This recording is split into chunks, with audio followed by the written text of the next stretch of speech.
Cyber నేరగాళ్ళు ఆన్లైన్లో మాత్రమే మోసాలకు పాల్పడుతుంటారు. బ్యాంక్ ఖాతా నుంచి డబ్బులు సైబర్ నేరగాడి ఖాతాలోకి వెళ్ళిన వెంటనే ఫిర్యాదు చేస్తే పోలీసులు డబ్బు వెళ్ళిన ఖాతా బ్యాంకు వివరాలను తెలుసుకుంటారు.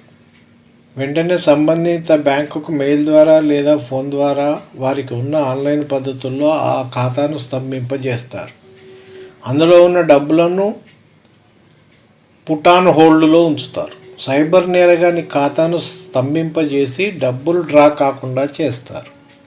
ఆ తర్వాత పోలీసులు కేసు నమోదు చేసి కోర్టు ద్వారా బాధితుడికి సొమ్ము అందించేందుకు అవకాశం ఉంటుంది.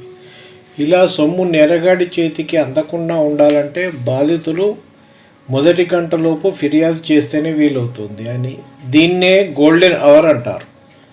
నేరం జరిగిన గంటలోపు టోల్ ఫ్రీ నంబర్ 1930 లేదా దగ్గరలోని ఠాణాకు వెళ్ళి ఫిర్యాదు చేయాలి.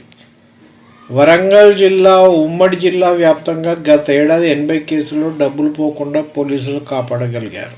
తర్వాత బాధితుడికి కోర్టు ద్వారా అందించారు. సో మీకు ఏదైనా సైబర్ నేరం జరిగినట్టయితే వెంటనే 1930కు ఫోన్ చేసి చెప్పండి,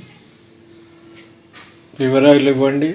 లేకుంటే దగ్గరలో ఉన్నటువంటి పోలీస్ స్టేషన్కి వెళ్ళి కంప్లైంట్ చేయండి.